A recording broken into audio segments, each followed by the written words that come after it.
Jack, why don't you get back home? Hey, Crackerjack, why don't you get... There's one line in the feature film Crackerjack that writer-director Brian Coley has been asked repeatedly to take out for the sake of making the film more Christian. Brian has clung to this line because he says that it represents why he started his company, Art Within, 19 years ago. This line is more than likely responsible for an MPAA screener calling this film the ballsiest Christian film he had ever seen. What is the line? Well, there's a link in the description which will take you to a clip from the film, and I'll let you determine what it might be. In the meantime, Brian sits down with us today to explain why this line was so important to him. So, Brian, let's jump right in. I'm hoping folks pause this podcast and watch the clip, but if they haven't, set up the scene in Crackerjack that contains this controversial line. Well, the scene's in the middle of the film, and it involves Crackerjack, who stumbled into this church league softball world, which is just crazy, and he meets all these Christian men who are just this odd assortment of folks, including this pastor who has decided that the team needs some team training. And Crackerjack is excited because they're a horrible team, and so he thinks this is all going to be a weekend about softball. But instead, the pastor is all about trying to get men to be authentic. So he takes them on a crazy men's retreat where this guy named Derwin is the leader of the men's retreat, and he is extremely unconventional. So right on the box, he holds up this picture of Jesus, and it's this traditional picture we have of Jesus holding a lamb in his arm. And all of a sudden, he asks the question, "Is this your Jesus?" So why is this question so important? Well, I think it's foundational, that we ask the question who Jesus is. What is the image you have of Jesus in your head? I know growing up, I had this image of just what Derwin holds up because I saw in fellowship halls and Sunday school rooms this image of Jesus holding the lamb, the cuddly little lamb, and being the gentle shepherd. And that is an image of Jesus that's valid, right? That he is a good shepherd. Yet at the same time, it's kind of the image that we formed in our head of this nice Jesus. So when Derwin smashes this picture of Jesus as a shepherd, what were you wanting that to say? Well, again, I just think he's just trying to shock these guys into their limited perception of the way Jesus is, and just ask, what kind of man is Jesus? Is he the kind of man who is more like, let's say, what Lewis said with Aslan as a lion? And even Lewis says he's not a tame lion. So Derwin definitely is trying to get them to explore manhood and putting Jesus on the focus and say, what kind of Jesus do you have in your head?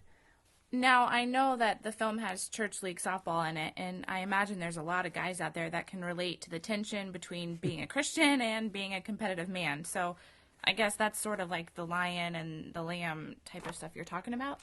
Yeah, exactly. If you've ever played church league softball, you know the comedy that's to be had there. You got these guys who are trying their best to watch, so they don't cuss and trying to be on their best P's and Q's to be like Jesus. And at the same time, they don't know if Jesus would slide hard into second and knock out the shortstop so they don't have a double play. And they just don't know what to do with themselves as men who are trying to be competitive. And so that, just like you said, the whole lion and lamb Jesus is coming into tension. In fact, I remember a story that's really funny to me when I played church league, where this guy was coming around third base and he missed third base and scored the winning run. So we were going to win the ball game. And all of a sudden the guy goes, he goes up to the umpire and he's about to tell him, I missed third base. And of course, the other team tags him and everything. The catcher hears him and tags him. And we're like, no, Jesus would lie right now. You didn't miss third base. Be silent. That's what Jesus would do right now. And, that's just a funny example of this kind of tension that happens in church league softball. So I guess this talk of softball is a great transition into the line Derwin says that people have wanted you to take out. I see what you're doing here, the whole softball and the line. Okay. So, after Derwin smashes the picture, he says to Crackerjack, and this is the line, "Your Jesus had balls." Okay, so it looks like you've got some explaining to do. I put it in for a purpose. I mean, I could go into the whole theological angle in this of, the importance of us understanding that God became flesh, and that if we strip Jesus of his humanity, then we take away the incarnation, and the importance of Jesus, of God coming down to earth and becoming flesh. But wouldn't you say that this really is offensive to associate Jesus with what many might think is a vulgar expression? Yeah, I understand it. I guess the inspiration I had for doing this is actually Jesus. And there's a passage in Scripture where he has this huge crowd following him. He's just fed 5,000 people, and everybody's after him, and he's at the height of his popularity.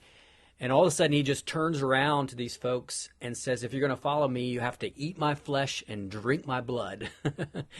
And I don't know about you, but cannibalism is kind of vulgar, right? And yet, at the same time, I think there was a purpose in that. Obviously, we know later on that this is a reference to communion, but these people on the ground, they didn't see that, But Jesus was trying to really shock them, and he was doing this in something that was extremely vulgar. For me, that's kind of really important as to what I believe Derwin's trying to do here. And what I'm trying to do as I wrote this is I wanted to kind of create a conversation and maybe shock people out of their complacent view of Christ and really have us examine and have that conversation as to who he is. And just like Jesus, I think, it can be dangerous. It can be not safe for the whole family. I'm sure there were parents in the crowd with their kids when Jesus said, eat my flesh and drink my blood, who went, oh, that's gross. I'm taking my child away from this. This is not safe for the whole family, Jesus. And yet, I think it was really important what Jesus did to figure out who was going to follow him. So doesn't it make you nervous that your film can't be considered family-friendly? Well, I really didn't set out to make a family-friendly film. There's nothing wrong with that. I think that there's a place for those films. And I have children, and I want things that are age-appropriate. But I think it's really dangerous, and it's a dangerous trend I'm starting to see in the Christian world, where we're defining what is Christian by what is safe for the whole family. And as you can tell with this passage we just looked at, Jesus is anything but safe, and following Jesus is anything but safe. It's dangerous to follow Jesus. And when we get this lopsided view of Jesus as this nice Jesus who's clean, who's has a lamb in his arms and is not dangerous, I think what we're doing is we're giving the world a neutered Jesus, that we're not allowing his full power to affect our world that we live in. In fact, I believe Jesus is this confrontational Jesus like we see him in the temple. What about that? And what about him confronting the Pharisees? And what about him sacrificing his life? He was provoking in the scripture we looked at. So if we're not provocative with our films, if we're not provoking, then maybe that's why our gospel is not interesting to anybody, because there's nothing provocative about it. And shouldn't our Christianity be provocative? So the idea of saying, does Jesus have balls, to me is being like Christ, where he's being provocative, and at the same time it's also putting a film in the world that is provocative as a means of making people interested in this Jesus and interested in our Christianity. Is there anything important about the timing of this, especially with all these films like Noah and Exodus and Son of God coming out, as well as the more subcultural films like God Is Not Dead? Yeah, I think it's really, really important. Right now, if we don't diversify our expression of film, I think that it's going to go along the ways of Christian music. Christian music became this subcultural thing in which these walls went up, and you either were a Christian artist or you were, in the mainstream. And why does it have to be like that? Why do we have to erect these walls between sacred and secular? Just this year I saw Believe Me, which was a really great film. It was a great comedy, and it broke some ground as far as I'm concerned. My friend Steve Taylor, who made Blue Like Jazz, this was a film that I believe was trying to break some new ground. And Crackerjack, we're trying to break new ground and say, can't we embrace the fact that we're Christians and not just hide it, not reject the label?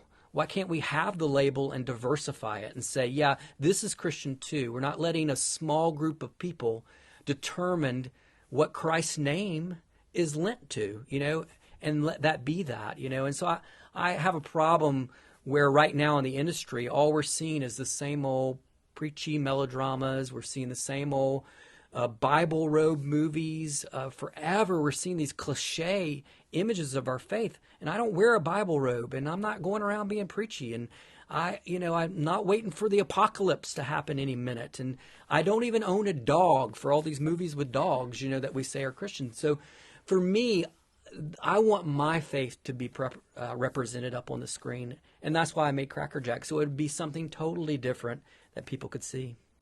So why not just call this a Southern Jeff Foxworthy comedy and forget the Christian audience who don't want to hear this line? Because I'm a Christian, and I have a voice, and why can't my voice be Christian? I mean, this movie was written, directed, produced, acted. There's several actors. I mean, financed by Christians. It has Christian worldview. It has Christian themes. It has Christian characters. It has church league softball. I mean, come on. Isn't there a place on the, quote, Christian bookstore shelf for me, for my film? And so, I don't know. I feel like if I just go, okay, I'm going to write off the fact that the Christian audience just wants, to be preached to, then I'm just falling into the pattern of allowing that to be the only expression of what Christ's name gets put to. And so, for me, this is important. It's important to have this conversation that we're having right now, just to kind of do what Jesus did, with the eat my flesh and drink my blood, that he made people re-engage with who he was and what he was about. Okay, thanks, Brian.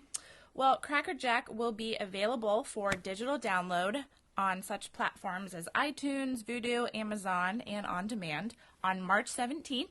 And for more information and updates, you can check out our website, which is www.crackerjackthemovie.com. And stay tuned and check in with us next time as we talk with Brian about more decisions he made in filming Crackerjack.